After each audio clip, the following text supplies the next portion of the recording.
something that nobody, or at least very few people, want to deal with in a relationship is conflict. And there's some reasons why, and a lot of those reasons really don't have a whole lot of validity to them, a whole lot of value. In fact, a lot of those reasons are um, perpetuated by memes that are out there. They goes through and kind of puts conflict in a negative light. And so my purpose here with you today is to go through and shed some light on the myths of conflict and hopefully kind of rephrase that or reform that into something that actually conflict can be a great communication tool if you know how to do it correctly. I'm not going to get into that in this clip. I'll get into that in the second clip that you'll watch in this series. But I want to go through and dispel some of these myths to begin with. And so there are three that I'm going to talk about today. The first one is the myth that the relationship has gone bad. If we're fighting, if we're in conflict, then there's something wrong with the relationship. And wrong is such a weird word because we think it's the antithesis of right. And there's this continuum between what works and what doesn't work in a relationship. Doesn't mean it's right or wrong necessarily. But if we're fighting, then it must mean that something is wrong. And actually, if you're engaged in really good, solid conflict, if you're fighting the good fight, guess what? It means that you are at a level of functionality within your relationship, just as long as nobody's getting hurt, which leads to my next one. There's a myth there that conflict actually hurts the relationship. Well, yes, okay. In some situations that deal with substance abuse, that deals with some levels of sociopathy or psychopathy or narcissism, all those things can certainly be very harmful within a relationship. What we're talking about here is your normal, everyday, quotidian couple who have a great baseline independently, who've brought their lives together, and then who go through and manage the demands of their lives and what's going on. Okay, and more often than not, we're fighting over things that are in the content side of relationships, not necessarily the relational side, which I'll get to here in just a minute. I'm getting ahead of myself. The myth conflict hurts relationships. The third one is that conflict reveals our dark side. Reveals us in a way that we don't want to be seen. And again, if we've lost control of certain emotions, that can certainly be the case. So let's take these one by one. The first one being that the relationship has gone bad. Well, define bad.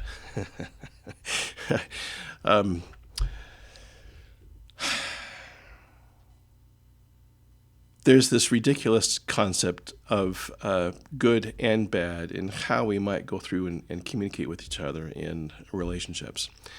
And we think that if we might be of a differing opinion or if we might be dissenting from what our partner feels, that somehow there must be something wrong with us or somehow there must be something wrong with the relationship. We got together for the wrong reasons or we got together for bad reasons or whatever the case might be. And that's just... if we have the ability to go through and take it apart and engage in positive conflict communication strategies, we'll find that this indeed is a myth, that the relationship hasn't gone bad. What's gone bad is the communication in the relationship, and now we're using some kind of conflict strategy to go through and make it turn out to where everybody involved in that discrepancy, everybody involved in that disagreement, hopefully comes out the other side through this process with at least a better understanding of what we're fighting about, okay? But maybe some kind of resolution is going on there too. And we'll talk about that in the next video. The next conflict is, or myth of conflict is that the conflict hurts the relationship. Well, yes, it certainly can, especially if we take things personally or if we're assuming about what's going on. And you know what? If you're with I'll say this right now. If you're with somebody who intentionally hurts you when you get in a conflict, what are you doing in that relationship? Why are you there? I mean, other than maybe you're some kind of a masochist and you like to go through and take on that kind of pain. Maybe you're kind of living off the drama. But wow, if that's the case, you need to get out of the relationship. Conflict only hurts the relationship if we allow it. And again, if we have engaged in conflict using emotion rather than argumentation. If we engage in conflict to go through and beat down the other person, okay, as opposed to going through and resolving what the conflict might be about. It doesn't have to hurt anything. Good communication, conflict strategies can go through and actually help and perpetuate the relationship, as opposed to going through and knocking it down. And again, when I'm talking about that kind of hurt, that's where I'm getting into certain conditions like some type of an addiction issue, like some type of mental illnesses that get into sociopathy or psychopathy or systemic narcissism that way as well. Lastly, that conflict reveals our dark side. If you read my essay on anger, you will understand. You know what? According to my metrics, not many of you read the essay, so I'm going to wait here for just a minute and let you go out to the module to go through and pick that up and read it. Okay? I'll wait right here. Probably you could pause this if you want and then go read it. Okay, you done? Good. You found in there that with a certain hormone found in a certain gender, like testosterone in male, that anger can be addictive, and anger certainly is part of our dark side. In fact, here's somebody who would probably go through and agree with you on that one. We know that the force itself kind of capitalizes on your ability to control your anger, as opposed to maybe the dark side of the force where you are encouraged to just let it flow.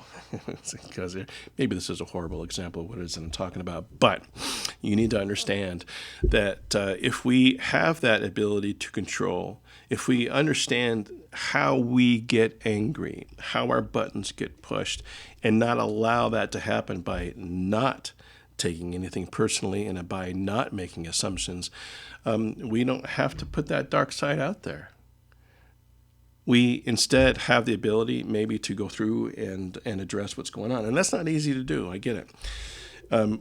When, especially now, we're living in a time where we are sequestered with each other over long periods of time. We're not getting out as much. We're not recreational. Maybe we're feeling ill. We have a pandemic that has slammed many couples together. And what we're finding out is, man, not a lot of people are really very successful at living together 24/7, 365. Surprise, right? We're out of balance.